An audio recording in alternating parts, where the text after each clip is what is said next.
Home prices just saw their biggest jump since May. Hey everyone, and welcome back. Vancouver Life Real Estate Podcast and YouTube channel. Today we are getting into the September real estate numbers that have just come out for GVRD. And to start it right off the top, we did talk about a price increase. We're going to get to that, but let's look at the sales volumes first. Ryan, what happened there? Yeah, well, interesting number actually. Obviously, with a massive decrease in supply and inventory on hand, the actual sales numbers were a decrease compared to this time last year, in and around 13.6% decrease from September 2020. A near as no difference decrease from the month before in August, like a 0.1% decrease. Interestingly, this is actually 6 straight months of declining sales numbers. But again, we have to take the supply conversation into effect here, right? But and the other big side of this is last month's sales were actually 20.8% above the 10-year average for September. So without a doubt, it's an interesting market. We've got to look at all the stats to get the story here. But that's kind of what's happening in sales in the month of September. Yeah, so 3,150 units is what happened last month. And again, we're looking at almost 21% above the 10-year average. So even with a tighter inventory out there, the sales, the appetite is still massive. And we are seeing a huge number of properties still moving. It feels like a slowdown. We keep talking about that, but that's just because March, April was so extreme that when things pull back, it feels like they're slow, but we're still, like you said, 21% above the 10-year average. So sales are elevated right now. So let's look over at what happened with new listings last month. About 5,170 properties were newly listed. This is a 19% decrease from September of last year. So, wow. Yeah. So there's your story. There you go. So is that going to help supply? No, it will not.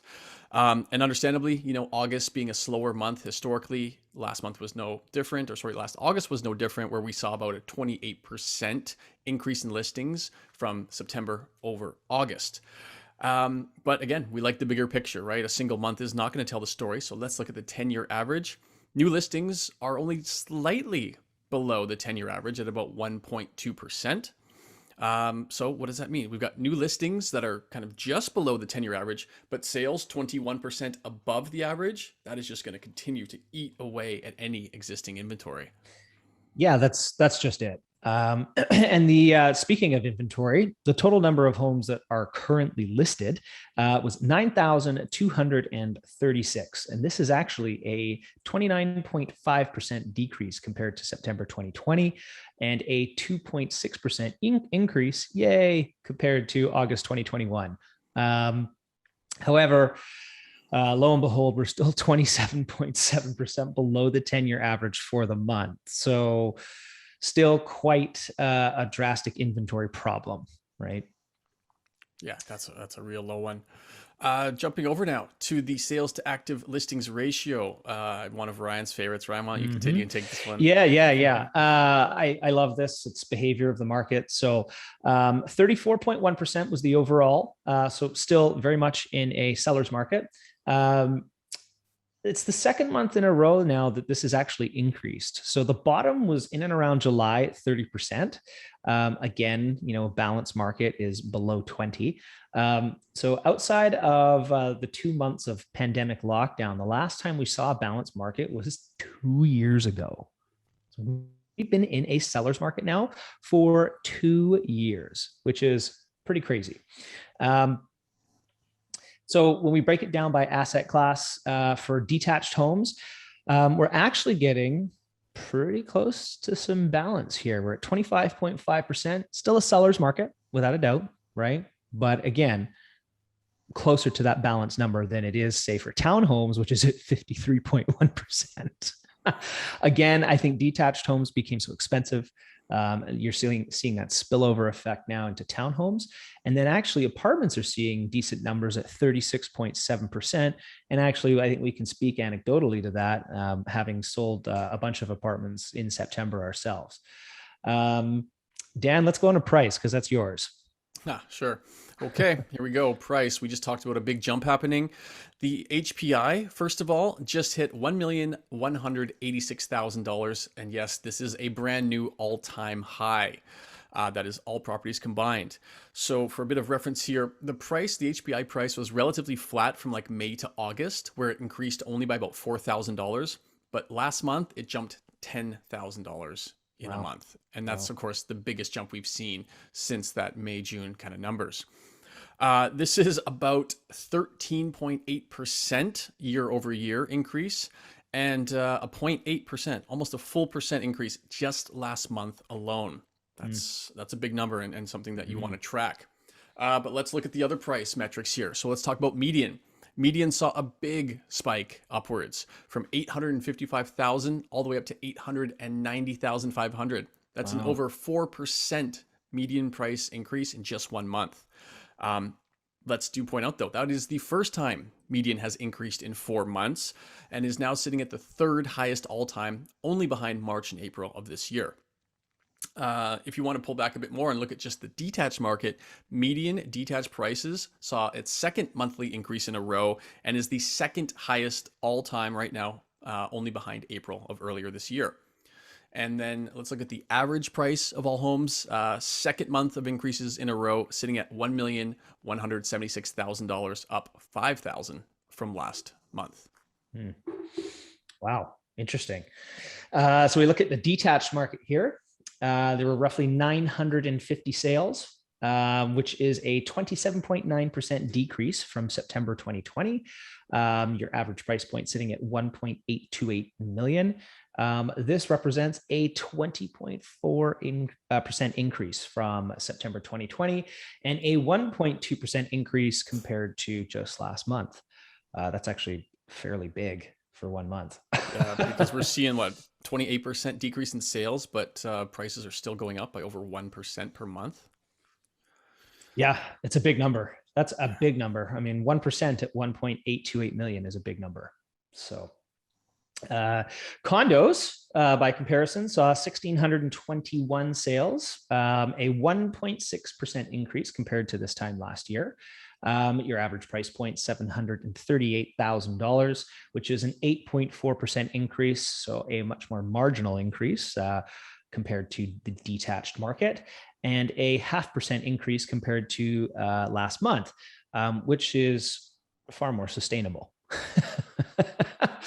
And then if we break it right down into townhomes, we saw 578 sales. This is a 20.8% decrease compared to this time last year. Again, with these numbers, these sale numbers typically being down compared to this time last year, it's really a function of no inventory. Your average price point, 963,800. This is a 17.5% increase from September 2020. And again, a staggering 1.2% jump from last month. And Dan, why don't you get into the big ticket items? Because I know you love those. Yeah, just before that though, I'm listening to these numbers that you're talking about, and I find it quite fascinating and something worth sharing that condo sales are the only ones that are increasing right now. Mm. Right? This is that big shift that we talked about, right? The pendulum swung really far one way. People vacated condos, got out of downtown, largely went to the suburbs, and we are seeing that pendulum swinging back now. The demand for condos is increasing. And yes, this is happening nationally as well. We definitely see this happening in Toronto, which is kind of a good litmus test for what happens locally here. That I think is definitely going to continue. We are going to see condo sales numbers increase as well. And so, generally prices are going to follow that for that asset class. Can I speak anecdotally to that for a sec? Please do. um, well, so we had a listing in Steveston, went live last Tuesday. It was a 2-bed, 2-bath, 905 square foot ground floor walk up in I guess a building built in 1997. Beautiful, south facing, nice renovation, really nice condo, right? We listed it at $699,000, which was, in my opinion, right at kind of what I thought it was worth. That being said, we ended up getting, I think, about 15 groups through in the week. We ended up with 3 offers and a sale price of $750,800. So, yeah, we saw a 51 almost $52,000 over ask sale price on condos. So definitely seeing that trickle down effect taking place now. People are moving out of that detached market. It's just so expensive. You can either afford one now or you can't. Townhomes, everyone's fighting for it. Again, the sales to active listings ratio there is at 50+%, right? So everybody's fighting over townhomes now, and now we're starting to see the move into condos. Yeah, and keep in mind too, our first in Renfrew condo, 2 bed, 2 bath, 2 weeks ago, 8 offers. Every single offer was over asking price. Wow, there you go. So people are definitely paying more attention and coming up with big numbers And for buying condos right now. Dan, was that a record in the building too? It was, if you consider the similar units that have patios that are like 400 square feet as a Wow. slightly different product, then yes, it was. Well, cool. Mhm. So yeah, talking about the big money, we do like to track sort of the luxury sales to see what's happening in that market. Last month, there were 26 homes that sold over the $5 million price point. Woo. Whoa. This, yeah, 7 of those were over $8 million. That's like, 130 plus million, 140 million there, and just, in 26 homes.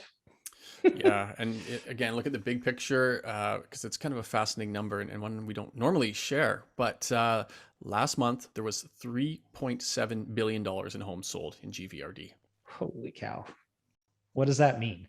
It means people are finding the funds to buy homes right now. Yeah. So they're still seeing a future growth and equity. They're still seeing, I think the argument over renting versus buying, I think is dead at this point. With these kind of massive increases we've seen in appreciation values here, if you can, and the fact that money is still quite cheap, for how much longer? I think that's starting to become a bit of an interesting conversation. I wonder if we're still going to see interest rate hikes in Q2 of 2022. I think there's a lot coming in the new year here, so it's going to be very interesting to see how it unfolds. Yeah, we touched on this a bit in our last podcast as well, talking about how we project prices to increase through the remainder of 2021. Have a look at that one if you want to hear more about the why these prices are going to continue to go up. Super early days here. We're only recording this October 7th, but if it's any example as to what to expect for the rest of this month, average price is already up over $5,000 for the homes that have sold in the first 6-7 days of this month. Yeah, and I generally seem to think, and mostly because history has shown us that this trickle down effect isn't the first time this has happened, right? So I think you're going to continue to see a lot of heat in the townhome market, and then I also think the condo market is it's already heating up, but I think you're going to see a bit more of that through the month of October. And then, November, December, expect activity levels to maybe start to fall off as we start to get into the holiday season, right? Perfect. Okay, that is it. That's the numbers for the month of September 2021. Thank you so much for watching and listening. We will catch you next week. If you are enjoying these, please do subscribe so you will get reminded of all the new episodes. Thanks and have an awesome day.